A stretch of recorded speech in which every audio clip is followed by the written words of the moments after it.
Row 18, plot 20. Hey everybody, welcome to Now It's Dark. I'm Jim. Today we're doing a quick review for a movie that came out right this year, 2023. This is on Shudder. It's The Puppetman. It's 97 minutes. And um, I kind of like this movie. I didn't think I was going to at first, um, but I did. And so let's talk about it a little bit. The storyline, according to IMDb, the Puppet Man, a convicted killer on death row, always maintained his innocence and that it was an evil force controlling his body as he slaughtered his victims. Now, Michael, the killer's daughter, begins to suspect that there may be some truth to her father's claims when those around her begin to die in brutal ways. She must try and break the curse of the Puppet Man before all her loved ones are killed. Yeah, kind of an interesting premise. So Michael, Michal, uh, is a girl. Allison Gorski. Angel Prater plays Charlie. Kyle Carr plays Danny.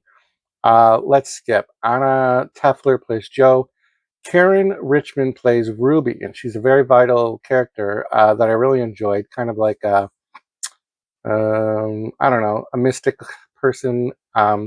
She plays Ruby, and Karen Richmond immediately I recognized her right away, and so I had to look up on her IMDb. She was Gidget in like the New Adventures of Gidget or the New Gidget, whatever. There was like this revamp from the Sally Fields Gidget TV series, and she was Gidget. And Michael Paré plays Detective Al. He's also very recognizable. He's been in a lot of stuff, but for me, I most recognized his voice, um, and then you see him. But he was in The Greatest American Hero. He was one of the kids in the series that were in the classroom that Hinckley, whatever his name uh, was teaching and would take sometimes on field trips when they were doing the story. So this movie does a really cool job of filling you in with backstory right away, and there's also a very creative use of like a radio talk show um, overlay, sound audio overlay of just like the opening scenes, and it fills in the whole the Puppet Man killer on death row. His time is coming up, blah blah blah, and then it kind of transitions into the story of Michael, um, who's at college. She's trying to move on. She's definitely having some issues. Her roommate, college dorm mate, um, is trying to help her through that. But yeah, then there's like a lot of really brutal kills. You kind of get introduced to like this college group, the friend group that all these kind of horror movies have to have. You got your different boyfriend, girlfriend, all these people, and then they're just cannon fodder. They're just the they're what's on the menu for the killer basically.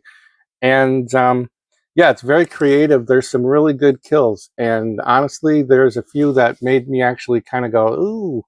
And there's not very many times that happens. But what happens is this puppet man kind of, I don't want to say they possess the person that they're about to kill, but they kind of like control their body. And all of the actors and actresses, in my opinion, did a really great job of doing like this kind of frozen in place, kind of like tensed body, uh, like their bodies are just frozen, but they're not acting frozen. Like you can still see them struggling to try to move, but they can't move.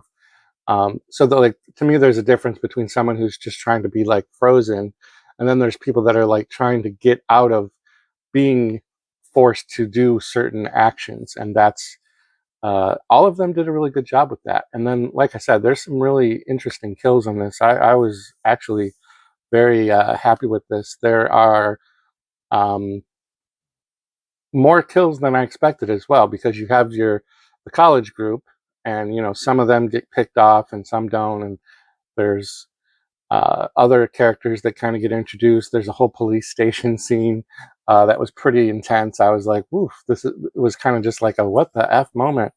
And then as we watched the movie, um, Michael's friend has been doing some things as well.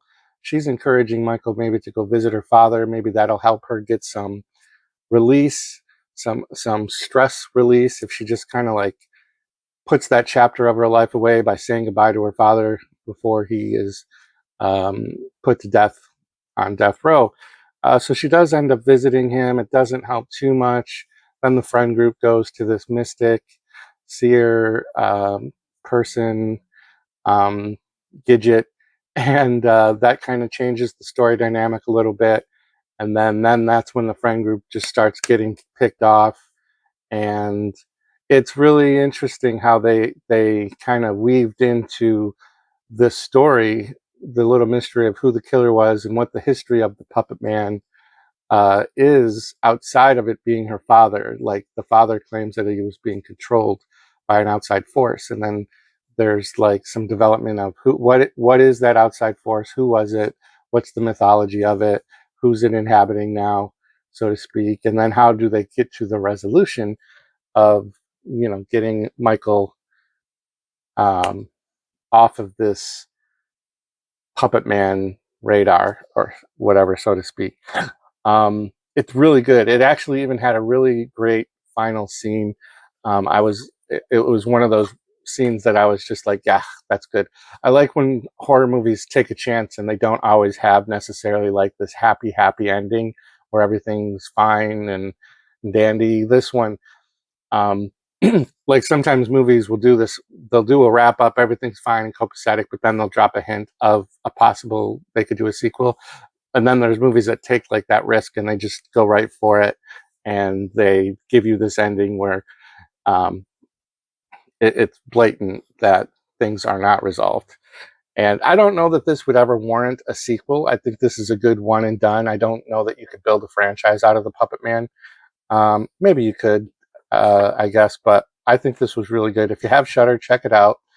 97 minutes. It's recent, so it should be real close to the front line of your Shudder movie list. Yeah, that's going to do it. So thanks for tuning in. Leave a comment down below, hit the like button, and all that great stuff. Subscribe maybe if you want. We got lots of stuff coming up in the next few days.